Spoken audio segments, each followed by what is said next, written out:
বাজেটের কর নির্ধারণী প্রস্তাবে দাতা সংস্থা আইএমএফ এর শর্তের প্রভাব স্পষ্ট। রাজস্ব আয় বাড়াতে আয়কর ও ভ্যাট দুই বিভাগে অব্যাহতি কমানোর প্রস্তাব করেছেন অর্থমন্ত্রী আবুল হাসান মাহমুদ আলী।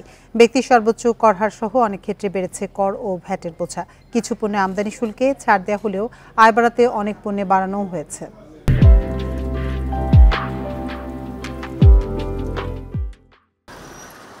ব্যক্তির করমুক্ত আয়ের সীমা অপরিবর্তিত রেখে করের সর্বোচ্চ হার বাড়িয়ে ৩০ করার প্রস্তাব করেছেন অর্থমন্ত্রী। শেয়ার বাজারে লেনদেনে মূলধনী মুনাফায় কর বসানো হয়েছে। ভৌত অবকাঠামো খাতে কর অব্যাহতি বাড়ানোর প্রস্তাব করেননি অর্থমন্ত্রী। বাতিল করেছেন বেসরকারি হাইটেক পার্কের সুবিধাও। আইসিটি খাতে ছাড়ের মেয়াদ ৩ বছর বাড়ানোর প্রস্তাব করলেও সেবার সংখ্যা কমিয়েছেন ৮টি। হোটেল, রেস্টুরেন্ট, কনভেনশন সেন্টার এসেছে উৎসে করের আওতায়। কর বেড়েছে মিষ্টি পানি উৎপাদনকারী কোম্পানি, ট্রাস্ট ও শিক্ষা প্রতিষ্ঠানের মুনাফা আয়ে। বাড়ানো হয়েছে রিটার্ন দাখিলের প্রমাণপত্র দেখানোর পরিধি। কর বাড়ছে পোশাক খাতেও। আয় বাড়াতে কালো টাকা সাদা করায় সাধারণ ক্ষমার প্রস্তাব করেছেন অর্থমন্ত্রী। অল্প কিছু ক্ষেত্রে আয়কর কমানোর প্রস্তাব করেছেন অর্থমন্ত্রী। শেয়ার বাজারের বাইরের ও এক ব্যক্তির কোম্পানির কর্পোরেট কর কমছে। নিত্যপণ্য সরবরাহেও করের চাপ কমিয়েছেন অর্থমন্ত্রী। ভ্যাটে আয় বাড়ানোর চাপ আরও বেশি স্পষ্ট। কিছু ক্ষেত্রে ব্যাংকের আবগারি শুল্ক বাড়ছে।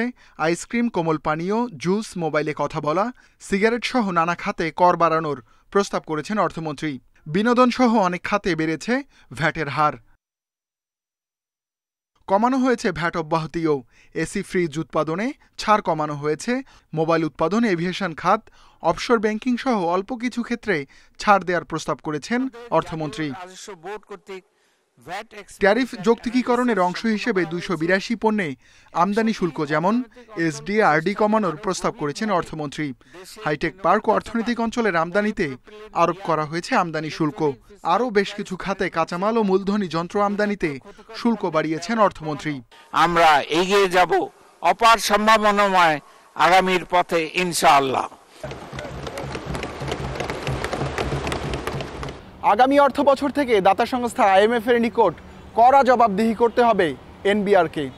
তার প্রস্তুতি হিসেবে বাজেটে বিভিন্ন খাতে কর হার বাড়িয়ে আদায় বাড়ানোর চেষ্টায় সংস্থাটি।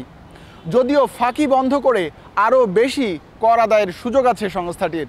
বিশ্লেষকরা বলছেন, কাঠামোগত দুর্বলতার কারণে কর বাড়ানোর সহজ পথে এনবিআর হাঁটছে। Ruhul Amin, independent news, Dhaka.